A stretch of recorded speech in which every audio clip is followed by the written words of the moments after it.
한국 식품의 품질이 지금 세계 최고예요. 그 이유 중에 하나가 1970년대 후반부터 한국의 식품회사가 종합식품회사가 되고 국내 경쟁이 너무 치열했어요. 지금도 그렇죠. 그러니까 이 경쟁이 이기 위해 국내 기업 사이에서 새로운 신기술, 새로운 맛의 음식을, 식품을 만들어야 되고 그것이 결국 다양한 국물의 맛을 내는 라면들을 만들어냈고 비빔면의 그 소스의 배합은 이제 2019년 이후에 세계 최고의 수준에 달했다고 평가를 받습니다. 근데 제가 그 러시아 그분들 그거 먹는 거 봤는데 그 땡튜브 이런 데 많이 올라오잖아, 너튜브 같은데. 그 마요네즈를 라면 위에다가 뭐? 그 러시아 사람들 이렇게 뿌려서 라면에 킹크랩을 넣는 게 아니고 마요네즈. 마요네즈를 뿌려서 마요네즈 고소하다고 먹어요. 먹더라고요. 에이, 참 왜냐면 그 진짜요? 러시아 음식 중에 비슷한 것 중에 그런 뭐 사워크림이나 마요네즈를 위해 얹는 숲들이 있거든요. 그래요? 그러니까 그 우리 도땡락 그 라면을 그런 식으로 또 먹기도 하고. 근데 제가 봤을 때는 우리나라 그 수출 식품 중에 라면도 라면이지만 만두가 그렇게 또 대박이 나지 않습니까? 그래요? 그렇죠. 만두 수출액이 어마무시합니다. 냉동만두죠, 이것도? 냉동김밥과 똑같이. 미국에서 인기 있는 것은 냉동만두입니다. 그래서 미국에 있는 중국인 친구한테 전화를 했어요. 너 이제 무슨 만두 먹니? 그랬더니 당연히 K푸드지. 야, 만두의 출발지는 중국인데 왜 그래? 그랬더니 본인은 바빠서 냉동만두를 사야 되는데 전자레인지에다가 돌리면은 한국 K만두는 바로 현장에서 만든 것처럼 딱 맛이 생기고 그다음에 모양도 아주 좋은데 중국 거는 그렇지 않다는 거예요. 그래서 자기는 K만두를 먹은 이후에는 중국인인데 불구하고 중국 만두 안 사요 그래요. 그러니까 최고의 품질로 얇은 맛의 냉동 기술로 만들어낸 거죠. 그러니까 이게 식품회사의 이 노력들이 굉장한 것이고요. 그 정도로 세계인의 입맛을 사로잡는 식품을 만들기 위해서 한국의 식품회사들이 연구하고 그다음에 연구해온 결과라고 볼 수 있죠.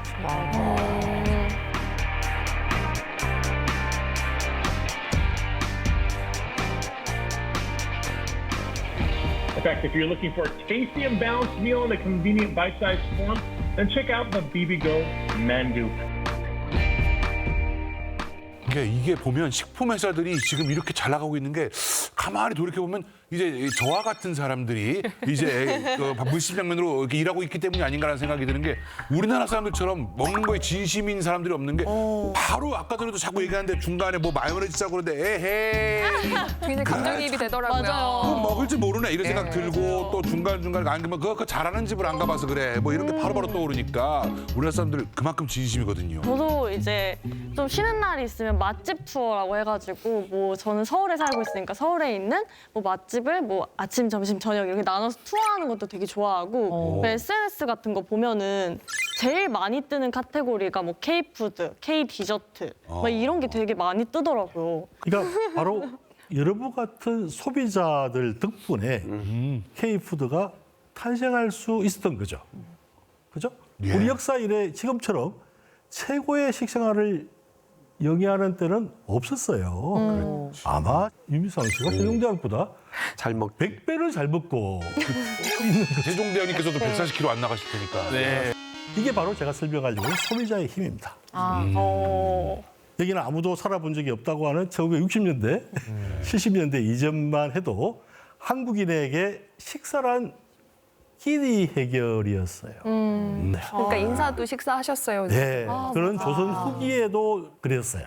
그래서 서양에서 온 사람들이 조선인을 보면은 양반 상놈 가리지 않고 먹는 게 나오면은 엄청 먹었다. 그래서 아시아의 대식가다라고 했을 정도인데.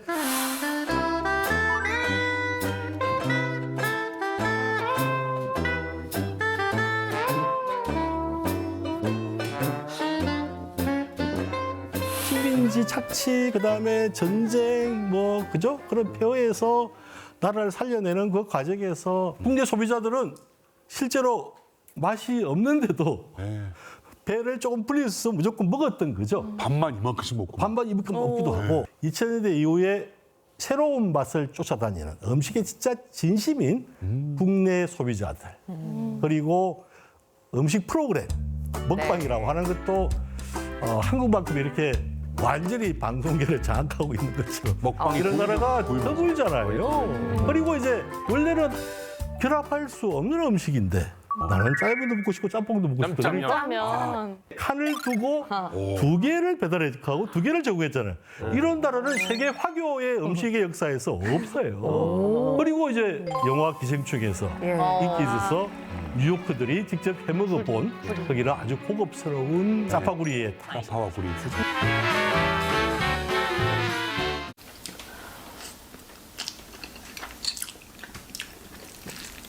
그러니까 음식의 진심인 소비자들이 계속해서 새로운 맛을 찾아낸 결과가 네. 두 번째 K푸드 탄생의 힘이다라고 할 수 있습니다. 저는 해외여행을 가잖아요, 선생님. 그러면 한두 끼는 거기 현지 음식을 먹는데 그거 먹고 나면은 김치랑 고추장이랑 생각이 나거든요. 그래서 저는 캐리어 반쪽에 김치랑 고추장이랑 라면으로 다 채워가거든요. 맞아. 여행 다녀보면 아 역시 내가 진짜 한국인이구나 이런 걸 좀 느끼는 것 같아요. 그렇지. K푸드를 또 힘을 지금 이끌어내는 것 중에 하나가 매운맛이죠. 매운맛. 그죠? 맞아요. 고추의 원산지가 중남미입니다. 멕시코 일대. 콜럼버스가 멕시코에 도착하기 전에는 고추를 몰랐지. 구대륙 사람들, 유럽과 아시아 사람들은 고추를 몰랐어요. 콜럼버스는 후추를 구하기 위해서 갔는데 후추를 못 보고 매운맛이 나는 걸 봤더니 빨간 열매가 매여서 그래서 이제 빨간색의 후추다라고 이름을 붙인 거예요. 그래서 그런데 레드페퍼가 된 그래서 거예요. 그렇죠. 고추가 하지만 됐어요? 빨간색 고추가 유럽을 돌아서 이렇게 아시아까지 오면서 근데 한국에 도착한 고추는 완전 인민원회 다른 끝나고 나서니까요. 세상이 다 변했네. 이순신 장군은 사실 고추 고추를 맛을 몰랐구나. 보지도 못했고 맛도 못 봤어요. 그런데 이렇게 이순신 장군이 자셨던 김치에는 빨간색의 고추가 안 들어갔던 거죠. 진짜요? 이 고춧가루가 서서히 18세기쯤 되면 200년 지나면은 한국화돼요. 한국 고추는 캡사이신 성분이 다른 당질 성분보다 적어요. 그래서 한국 고추가 안 매워. 한국인은 저 매운 고추를 고추장에 찍어 먹네. 그래서 미쳐서라고 했는데 사실 한국인들은 그 고추가 안 매운 안 거. 맵죠. 지금도 청양고추 아니면 안 맵죠. 그죠? 오이 고추 네. 같은 안 근데 이 매콤한 고추에다가 60년대 중후반 되면은 이제 설탕이 들어가요. 그럼 그걸 우리말로 뭐라고 하죠?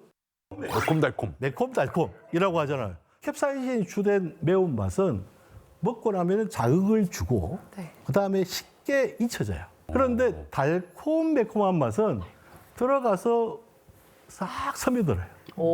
멕시코 매운 것을 먹고 나면은 순간적인 통쾌함이 있는 거예요. 중국 사천 요리에 마라탕도 있잖아요. 순간적인 통쾌함밖에 없어요. 현지에서는 한국판으로 바뀐 마라탕은 한국인은 국물을 먹어요. 네, 그렇죠. 중국인은 국물을 안 먹어요. 너무 매워서 순화시킨 거예요. 네. 한국의 고추장 맛을 볼까요? 고추장이 진짜 고춧가루밖에 없어요. 물엿이나 조청을 넣고 그래서 완전 단맛 덩어리에 고춧가루가 들어가서 메주가루가 들어가서 발효가 된 거예요. 이 매콤 달콤한 맛이 혼종된 다양한 한국 음식의 특유의 맛을 만들어낸 것입니다.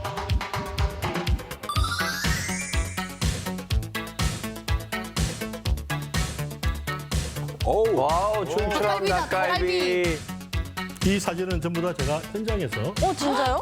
다 촬영한 겁니다. 와. 숯불 닭갈비가 원래 춘천 닭갈비의 1단계 출발입니다. 먼저 가운데가 아니라 처음에는 그렇습니다. 불판에다가 이 1980년대에 양배추 생산이 우리가 너무 많아가지고요. 양배추를 적극적으로 소비하자고 정부에서 이야기했고 그러면서 이제 이 가운데 모습 우리가 익히 알고 있는 네. 춘천 닭갈비가 생겨난 거예요. 오른쪽 거는 캐나다 밴쿠버에 있는 닭갈비 음식점에 그것도 우와. 웨이팅을 1시간 동안 했다가 들어간 집이고요. 와 캐나다에서 저렇게 먹는구나. 야, 양이 어마무시하네. 김민상 씨 많이 먹어봤죠? 제일 오른쪽 거요? 네. 치즈 닭갈비. 치즈 닭갈비. 치즈 닭갈비 정도. 근데 저렇게 치즈와 양념 닭갈비죠. 네, 수지 씨 많이 먹어봤죠? 제일 좋아해요. 제일 좋아요. 왜 좋아해요? 처럼 찍어 먹을 수 있거든요. 와. 쫄깃쫄깃. 그래서 이게 매콤하다가도 치즈에 찍어 먹잖아요. 매콤함이 사라집니다. 춘천 양념 닭갈비에다가 치즈가 들어가면은 새로운 맛인데 서양인들한테 또 엄청나게 충격적인 음식입니다. 이거 1시간 기다려서 웨이팅 들어간다니까 굉장히 놀라운데 그럼 밥도 비벼 먹습니까? 그들도? 밥도 한국인이 하기 때문에 네. 밥도 비벼 먹는데 와, 제대로 드시네요. 이 춘천 닭갈비의 진화를 보면은 K푸드가 어떻게 그렇지. 그죠? 소비자의 맛을 수용하고 이런 진화를 일으켰고 이 진화의 결과가 세계인들한테 K푸드의 맛으로 소개가 되면서 K푸드는 맛있다. 그래서 BTS 몰라도 K푸드는 먹을 거야. 라고 하는 사람이 서서히 생기기 시작합니다. 오.